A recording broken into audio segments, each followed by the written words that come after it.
kembali lagi di video pembelajaran fisika bersama saya, Berliana Putri Larasati.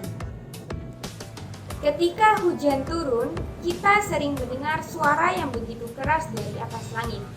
Fenomena apa itu ya? Ya benar, fenomena petir. Petir itu sering terjadi ketika musim hujan, tapi kita sering melihat kilatan cahaya yang muncul terlebih dahulu disusul oleh gemuruh petir. Mengapa bisa terjadi? Ya, karena ada perbedaan kecepatan antara kecepatan cahaya dengan kecepatan suara, di mana kecepatan cahaya lebih cepat dibandingkan dengan kecepatan suara. Hal itu yang menyebabkan ketika terjadinya petir, kilatan cahaya muncul terlebih dahulu dibandingkan suara petir. Petir dapat terjadi karena adanya perbedaan potensial yang tinggi antara awan dengan permukaan bumi. Awan itu akan terus bergerak berinteraksi dengan awan lainnya. Nah, ketika proses interaksi antara awan yang satu dengan awan yang lainnya, maka muatan negatif akan berkumpul pada salah satu sisi awan dan muatan positif akan berkumpul pada sisi awan lainnya. Ketika perbedaan potensial itu cukup tinggi antara awan dengan permukaan bumi, maka akan terjadi pelepasan muatan elektron menuju permukaan bumi. Nah, tujuan dari pelepasan muatan elektron itu untuk menyeimbangkan muatan, sehingga disitulah bisa terjadi petir. Fenomena petir ini merupakan salah satu fenomena dalam kehidupan sehari-hari yang ada kaitannya dengan materi fisika loh, yang akan kita bahas pada video pembelajaran kali ini, yaitu tentang listrik statis. Perlu kalian ketahui, seluruh zat yang ada di alam semesta ini terdiri atas atom-atom. Atom itu merupakan partikel yang sangat kecil yang tidak dapat dilihat oleh mata telanjang. Nah, penyusun atom itu terdiri atas kulit atom dan inti atom. Inti atom terdiri atas partikel neutron dan partikel proton. Neutron itu merupakan partikel yang tidak bermuatan, sedangkan proton merupakan partikel yang bermuatan positif. Di kulit atom terdapat partikel bermuatan negatif yang disebut dengan elektron. Elektron inilah yang dapat berpindah dari atom satu menuju atom yang lainnya, karena massa elektron lebih kecil dibandingkan dengan massa proton. Ilmu yang mempelajari mengenai muatan listrik yang diam disebut dengan listrik statis. Ada 3 jenis benda bermuatan listrik. Yang pertama, benda netral, ketika jumlah proton sama dengan jumlah elektron. Yang kedua, benda bermuatan positif, ketika jumlah proton lebih banyak dibandingkan jumlah elektron. Yang ketiga, benda bermuatan negatif, ketika jumlah elektron lebih banyak dibandingkan jumlah proton. Salah satu cara yang bisa digunakan untuk membuat benda menjadi bermuatan listrik yaitu dengan cara menggosok. Cara menggosok ini dilakukan dengan menggosokkan benda yang satu dengan benda yang lainnya. Perlu diingat bahwa setiap benda itu memiliki kecenderungan untuk melepaskan atau menangkap elektron. Nah, seperti pada kasus yang ada di slide ini, terdapat 2 buah benda penggaris plastik dengan rambut yang awalnya sama-sama bermuatan netral, di mana penggaris plastik terdiri atas 4 proton dan 4 elektron.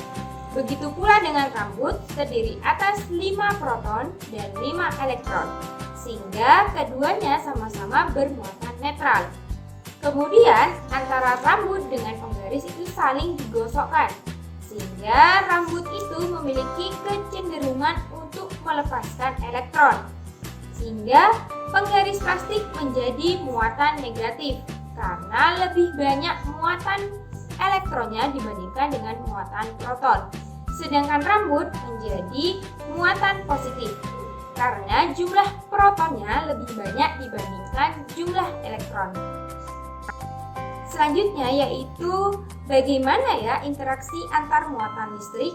Nah, interaksi antar muatan listrik itu dibedakan menjadi 2 macam, yaitu interaksi antar muatan yang sejenis dan interaksi antar muatan yang tidak sejenis.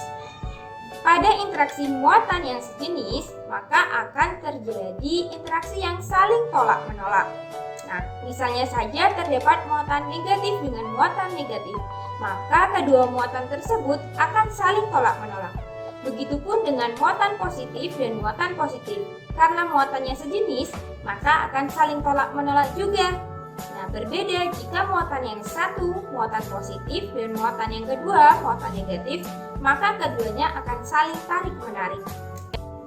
Interaksi antar muatan ini yang saling tarik-menarik ataupun tolak-menolak dapat terjadi karena adanya gaya listrik atau disebut dengan gaya Coulomb.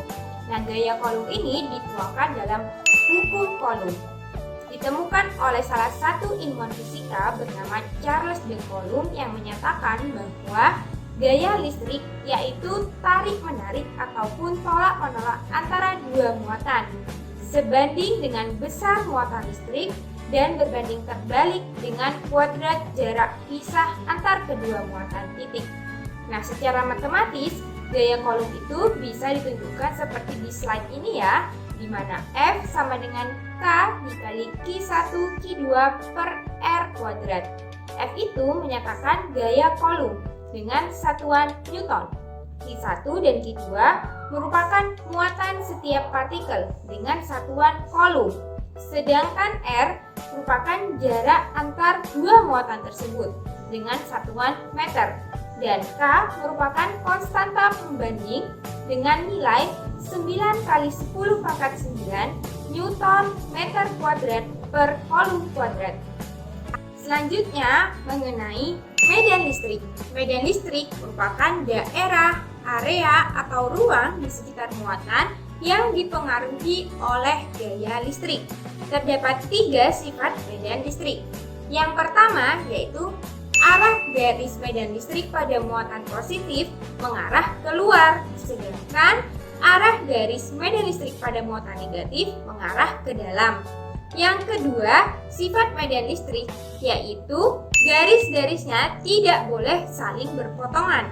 Dan yang ketiga, sifat dari medan listrik yaitu semakin banyak garis medan listrik, maka semakin kuat pula medan listriknya.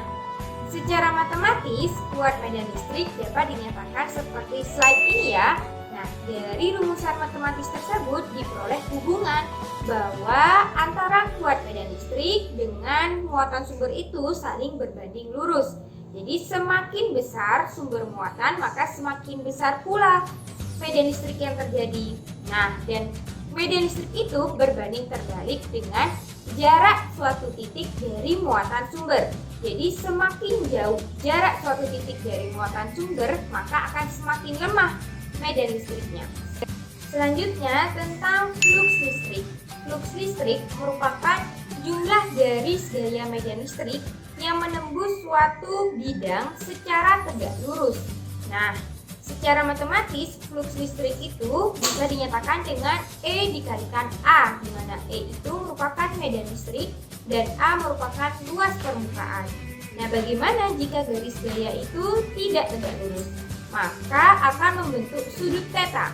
Dan secara matematis dinyatakan dengan flux listrik itu EA cos theta, di mana theta itu merupakan sudut yang dibentuk antara medan listrik dengan garis normal. Nah, selanjutnya bagaimana ya jika garis medan listrik tersebut keluar dari suatu permukaan yang tertutup, misalnya saja kubus dan bola, maka dapat dinyatakan dengan hukum Gauss yang berbunyi jumlah garis medan listrik yang menembus permukaan A sebanding dengan jumlah muatan listrik yang dilingkupi oleh permukaan tersebut. Secara matematis, maka bisa dinyatakan flux listrik sama dengan sigma Q per epsilon 0, di mana epsilon 0 ini menunjukkan permitivitas hampa sebesar 8,854 dikali 10 pangkat min 12 Coulomb kuadrat per Newton meter persegi. Sekian video pembelajaran fisika kali ini, semoga bermanfaat. Terima kasih. Wassalamualaikum warahmatullahi wabarakatuh.